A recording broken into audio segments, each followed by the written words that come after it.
What up, Sumo Lings? It's your boy, Rabbi Can't Lose, aka Potato Latka, aka Noah Kagan. I'm here with Sumo GM. What do you call yourself? I'm the Harry Susumos. That's it. Ayman Abdullah, aka Papa Bear. Papa Bear, Hair Bear, Harry Sumo, runs appsumo.com, and he's here today to talk to you about Just writing your first six-figure email. Simple.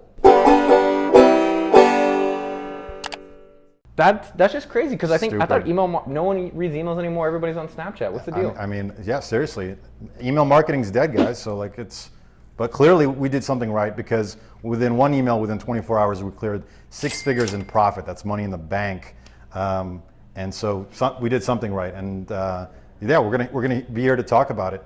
So, Ayman, maybe do you think you could do a demonstration of how it actually went down, how you secured this deal? I mean, we can literally do an exact reenactment of exactly how we closed this 6-figure deal.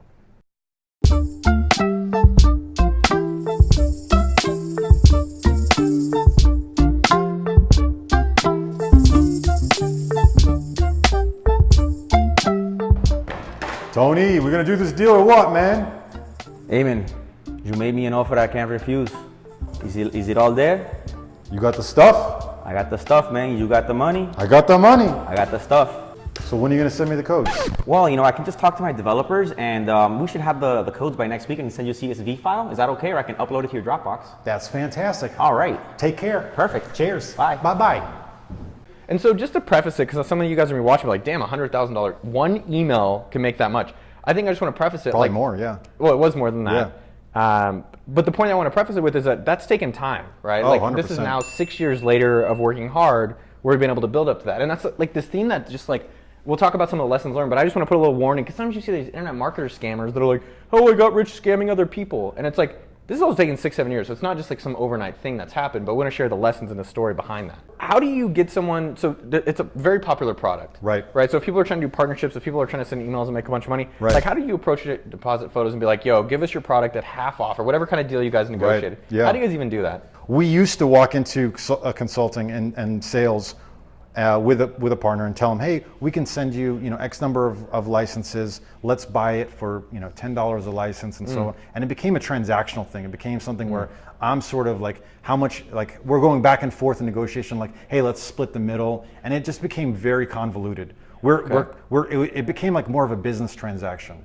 And over the last 2 years, we've actually flipped that model. Now we're going on to the sales calls and we're actually just saying, hey, we want to find out, are you a good fit? Because we have hundreds of companies that want to be on AppSumo. We can only pick 8 per month, right? So think about that. So out of hundreds of companies that want to be on AppSumo, we have to be incredibly choosy. And so now, instead of it being a negotiation, it's a pageant. You got to sort of earn being on AppSumo. So that's number one, is coming from that position of strength.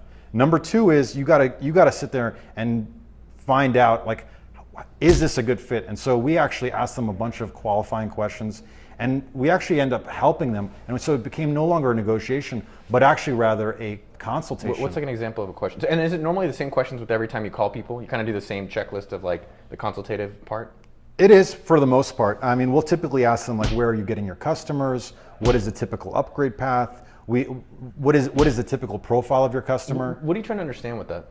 We're trying to find out if there's a good overlap between their audience and our audience. And that's exactly it. And so all of a sudden, it's no longer us pitching them. Yeah. It's them sort of pitching us, and they don't even realize it. Like one of my favorite lines is like, my concern is X. And there's always a concern.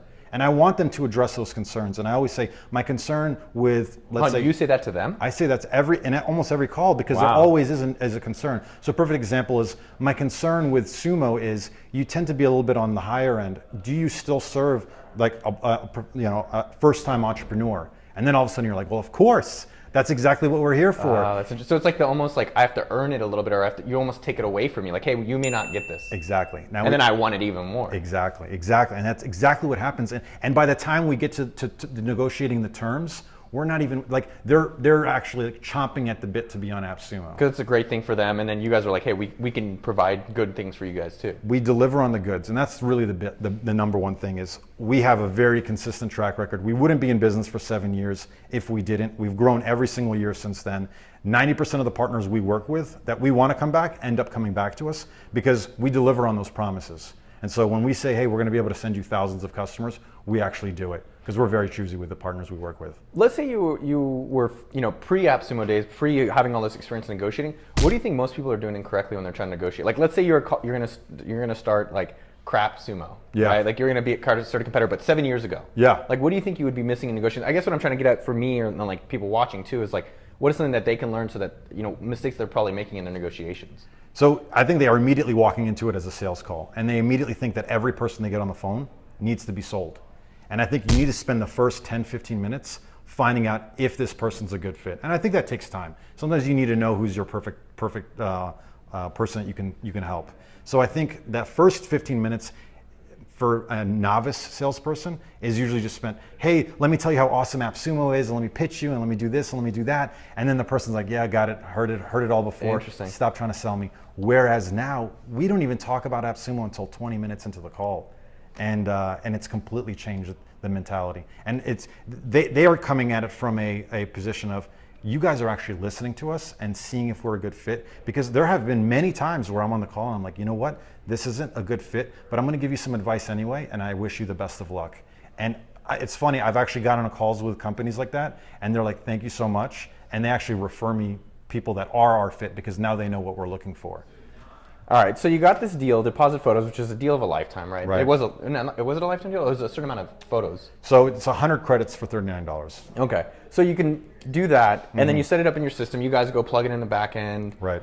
So what do you think the elements, like for people out there, like what can they learn that you guys experience? Like you spend a bunch of time getting emails, you spend a bunch of time negotiating, figuring out how to do it, you got it. What can everybody else learn from that for their email marketing? Or for them trying to grow their business or have one email make so much money? So I think to your point earlier, you got to take a step back. It took us 6 years to get to that point, 7 years to get to that point. So the only way we could have gotten to that point has been through knowing our audience over the past 7 years. So I think the biggest problem right now that most people have is they're not simply sending enough emails. So the biggest takeaway, if you could do one thing from this call or from this video, is sending a ton more emails. Like, think about this. Like, the people that are on your email list, they scrolled through Facebook, they avoided all the selfies and distractions that are on there, they clicked on your link, they went to your website, they scrolled through your blog, and they found a Sumo pop-up, and they entered their personal email, and they hit submit. They literally said, I volunteer as tribute to be on your email list. And what do? What do most first-time entrepreneurs? Interesting. They wait a quarter to send an email, like 3 or 4 months. Could you imagine if you picked up a girl's number at a bar and waited 3 months to send her the perfect email? What would she say to you? New phone, who dis? That's exactly what she would say, right? New phone, who dis? It's exactly what she would say. So I think like the people that are on your email list, even if it's just an email list of 300 people, you should be hitting them up every week. Could you imagine if you didn't text your mom for a week, what she would say? She calls every other day. Exactly. So treat your subscribers like your mom. And the thing with the mom, with my mom. No, but here's the thing. I know everyone's thinking this. Oh, well, I don't want to bug him. I don't want to bug him, right? Which is the common thing. And you even got me thinking about my personal email list where like, I don't want to send too many emails. So it's funny you say that. Over the last year, we've actually doubled the number of emails we send at AppSumo.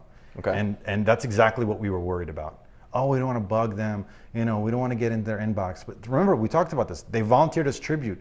What ended up happening over the last year? We actually just pulled the numbers yesterday. Our customer lifetime value has gone up 25%. Our average purchase rate has gone up 33%. Our open rates are higher than ever before. And our email list is bigger than ever before. And so what's crazy, we doubled the number of emails we're sending. And not only are we not pissing them off, but they love us more than ever before. And what's the takeaway from that? I mean, the takeaway from that is if you're sending an automated drip and it's pissing them off because it's not personalized, then don't send more emails. But if you are sending real emails and it's genuine and you know your audience, send 2-3 emails a week. I guarantee you they're going to want to hear from you. And more importantly, you're going to learn very quickly what your subscribers are responding to. Are they opening more emails? They're going to be sharing your blog posts, and you're going to learn what's great, and you're going to be able to optimize what you send them in the future so that that all of a sudden you become the favorite email in their inbox. All right. So number one, send more emails. Like if you're doing 1 a month, try 2 a month. Try like 4 a month. and see where the balance is. Your people will tell you. Either you'll see them unsubscribing like crazy, or you'll see them responding. Stop sending me so many emails. Yeah. Number two, when you guys send this deposit photos emails that generate so much, you're emailing a million people, which is it's kind of a big responsibility. Like, Right. imagine the biggest stadium in the world. I don't know if it's Lambeau or whatever. That's on Yeah. 100,000 people. Times that by 10, Yeah. and now you're having your megaphone telling all them something, which is kind of a big deal. Right. Not kind of, that is a big deal. So how much time are you spending crafting that email? I mean, we spend weeks. We spend weeks crafting just a single email. We actually have a very regimented assembly line that goes all the way from creating the creative assets, bringing in the deal from Ullman, our business development manager, all the way to crafting the deals, to writing the copy. We actually have an excellent copywriter. He's like one of my favorite comedians from Twitter. That's a pro tip. Make sure you're hiring copywriters off of Twitter. Next thing is working to Chris running the assembly line for setting up the deal, writing, making sure the copy and the images are all set up, actually scheduling the email. And then we've got 2 40-point checklists where we're making sure all the links are working and making sure that there's no grammatical errors. And then finally, after everyone's looked at it, this has probably taken 2-3 weeks, then we finally send it off to Anton for final approval.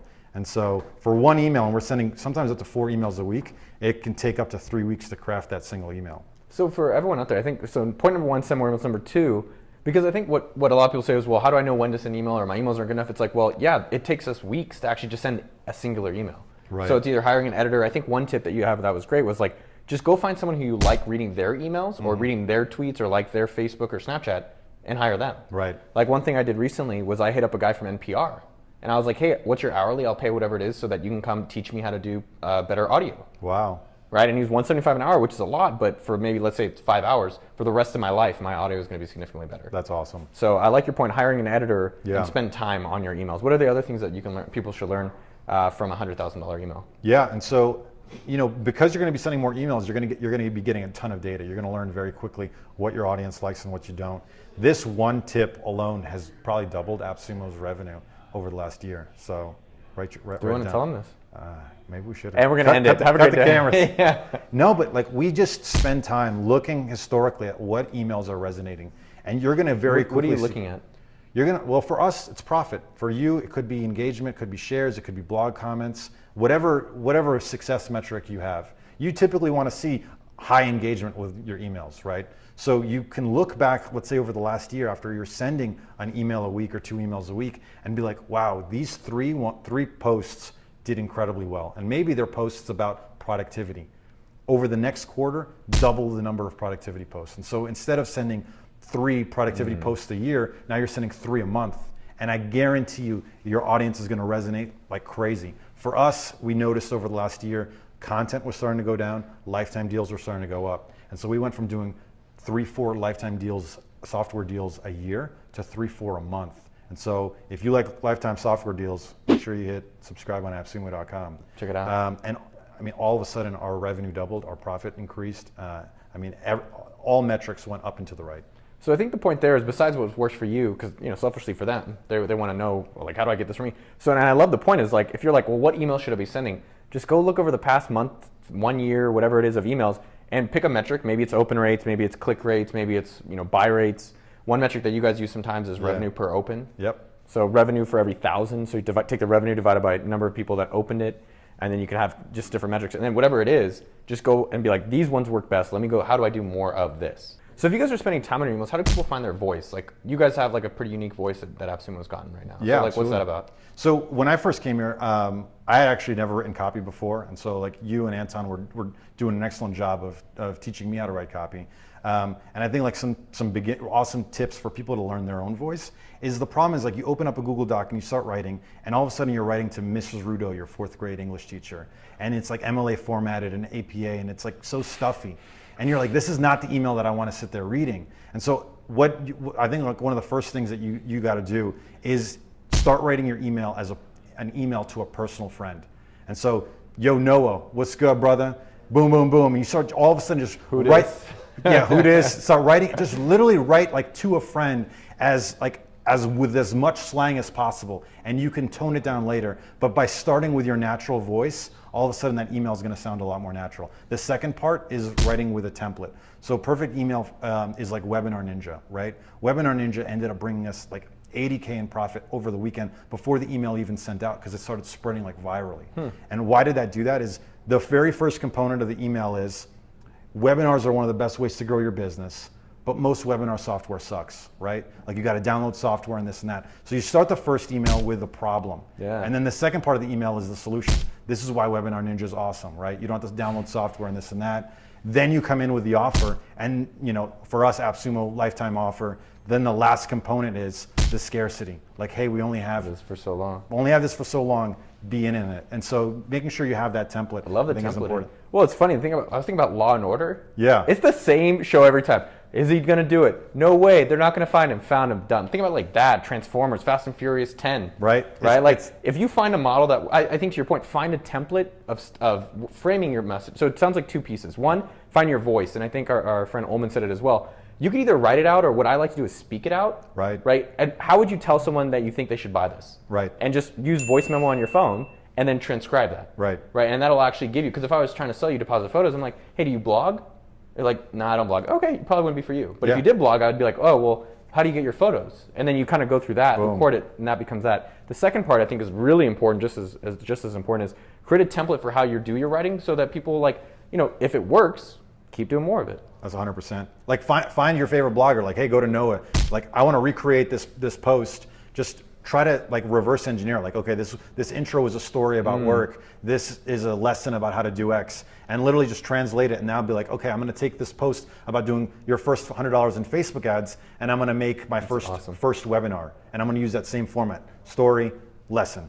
I read about that recently with Gary Halbert. I thought this was interesting, which just was like he would take his favorite sales letters and write it out by hand.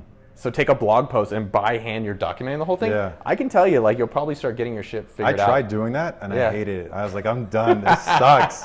I'm like, I know that all the copy like books say to do it. Yeah. And I'm sitting there on my notebook with my copy, and I'm like, I'm done with this shit. I moved it on. Not But- everything works. No, I think you got to Yeah. figure out what works for you. Yeah, totally. Obviously, you guys have done that. Anything else in the 7-Figure Series for email? That's it. Hit subscribe because we're gonna be hitting 8 figures very soon per email. What up?